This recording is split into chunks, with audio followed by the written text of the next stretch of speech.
Hi, welcome to my craft room. I'm finishing gluing down the Pennant banner that we made in a previous video, and we're ready to get this card made. And look how nice this is going to turn out. Now in this video I'm using only scraps to do all my embellishments. I want to show you how you can save money just by being frugal with your little bits and pieces of paper. This is the Googly Ghoul spider from our holiday catalog, and I want to give this a little more body, so what I'm going to do is adhere the two pieces together. The motto adhesive is awesome, so that's the one I recommend you use. And then you want to press that together, and by using your bone folder it is like going to bond that paper together, and you're going to end up with like a light chipboard. It'll give this a lot more stability. And then next we're going to bring in our sharp little snips, and you want to make sure that you do have sharp scissors when you're doing this type of cutting. And trim around the outer portion, and I like to leave that little bit of edge. It's a whole lot easier than trying to cut right on the black. So go around that outer perimeter, and then you'll do your fussy cutting. And I'm going to speed this up a little bit, girls, so you don't get bored watching me cut. I have stamped this in the black StazOn ink. And this is really a cutie.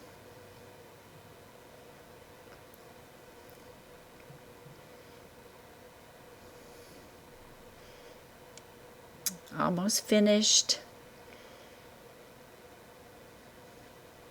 I wish I could really cut this fast. That'd be nice. Okay, and next, Crystal Effects, one of my favorites. If you want to add dimension to an object, this is the way to go. This stuff is awesome, and it's also a glue, so you can use it for dimension or you can use it for an adhesive. And I've been a little generous here, and this took quite a long time to dry. So set that aside, and while we're waiting on that, we're going to get started on decorating the ends of our banner. And isn't this cute? I've just taken the itsy bitsy shapes punches, and oh, I love these things. I'm removing this circle, and I'm going to use the two flowers. And okay, boy, I'm really got a tiny little piece here now. I've challenged myself, but I tried to use just little scraps that I had sitting around, and fortunately I hadn't tossed this out yet. So I'm going to punch out a couple of those for each end, and wow, that's tiny. And then what you want to do is just bend those in to give them a little bit of dimension. And then this will be the base.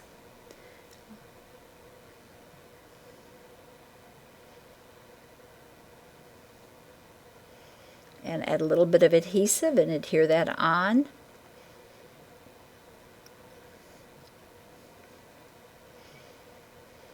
I don't know if you girls have ever worked with the Unigel gel pen before, but just a little touch of this makes such a difference. It just really brightens up that center of that flower. I really like it. Isn't that pretty?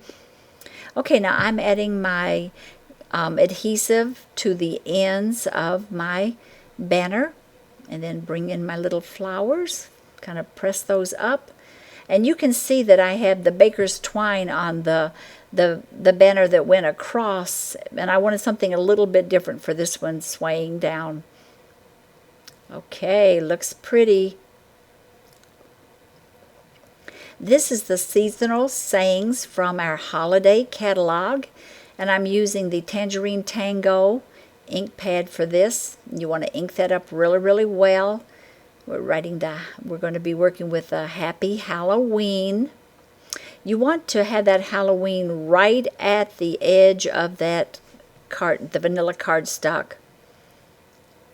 And I'm trimming in very, very close, and I'm going to eliminate the jack-o'-lantern. I will not be using that. We're going to use the spider instead. And I apologize for this not being real straight, but when I do my filming, my camera's a little distance from me, and so I have to reach out to do this, and so I'm afraid I can't see it real well. So I do apologize, because I can tell by this film that it's not the best. You can do better, right, girls? Okay. And I'm just taking my snips and just rounding the edges of that top portion. Now here's a little scrap of black that I had sitting on my table, so I decided to add that to frame this Happy Halloween. And if you have a larger piece, then you're going to save yourself a little bit of work. I'm having to do this 2 times just because I had just this little bitty scrap. And then just trim that down and round your edges on that as well.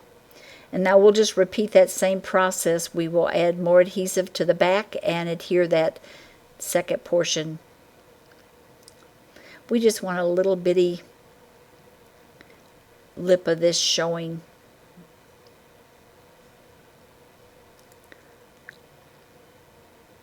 And trim that down.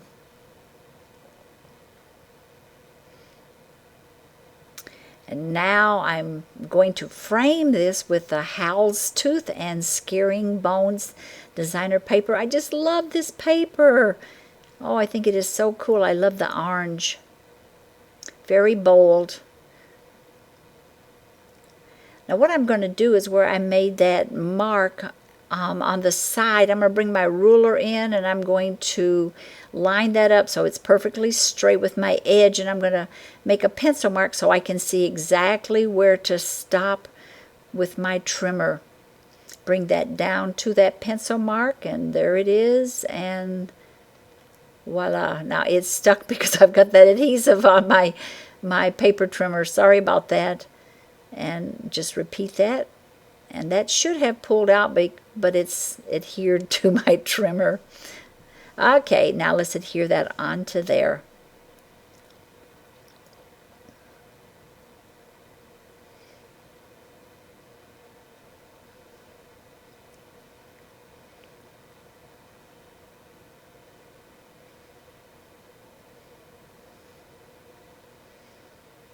And that just makes it, it's like the icing on the cake, just that little framing.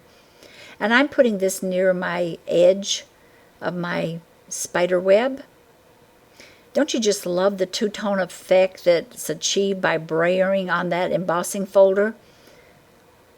I hope you girls will try that technique. Now we're going to raise that up with some dimensionals.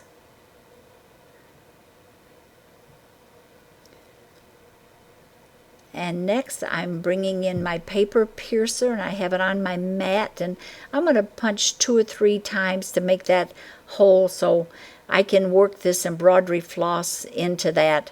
And I have chosen to use a couple of colors because we got a lot of colors going on in our pennant. So I've got the orange and the gold, and I've only got about 2 or 3 strands of each one. You don't want to go with 6 strands. That'd be way too heavy. And be generous with that. Now I'm taking my little spider and I'm going to put a glue dot on the back of that, and I'm going to adhere one end of that floss to it, and the other end I'm dipping in my Anywhere glue, and you want to just swirl that together. You want to make that so that it's one. It doesn't take but just a second either to do it, and boy, it's amazing how much easier it makes threading into a little tiny opening. Be generous on the front. You want to kind of estimate how much you want to bring around to the back, and I just took some Scotch tape and adhered that down. You could have glued it, doesn't matter. Okay, now let's play with this and get exactly where we want that spider to go. And because our verse has dimensionals on the back of that, I'm putting 2 on the back of my spider because I want it to have more dimension. I want it to look like it's swinging down and coming up on the verse. So look how nice and thick that is. Looks good, doesn't it? Okay, now let's figure out exactly where we want him to land. I want him to land like right at the corner of that H, and now I think I'll move it just a titch. There we go. I like that better. And look at all the movement we have in this embroidery floss, but we want to keep that look. So I'm putting just a little bit, I'm very, very lightly rubbing those strands of embroidery floss on that glue. and then I will position those down. But that'll keep that exactly where you want it.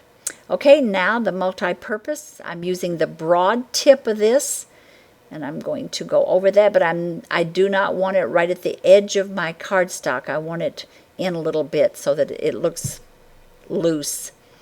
I like to put my panel on with the fold of the cardstock facing me. I find that to be easiest. Okay, and we're adhering that down. And there we go. Looks good. I'm trimming that off. And girls, I hope this motivates you to get busy and make some Halloween cards. And until next time, I want to thank you so much.